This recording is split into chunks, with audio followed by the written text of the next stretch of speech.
So today I'll be showing you how to charge your phone using the JBL Boombox 4 Bluetooth speaker.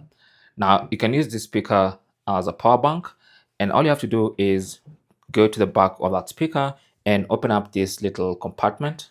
Okay, so you're gonna need to just put in your finger in there and open this up.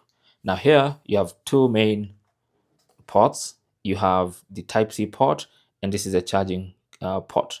So you want to plug in a Type-C to Type-C cable into the port like that. Okay, and then the other end of that Type-C to Type-C cable into your phone.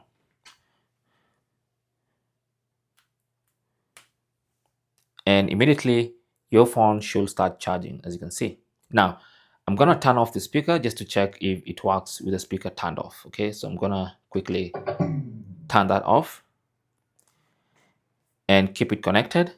And now let's check if it's still charging. Yes, so you can actually charge the phone using the speaker even when it's off.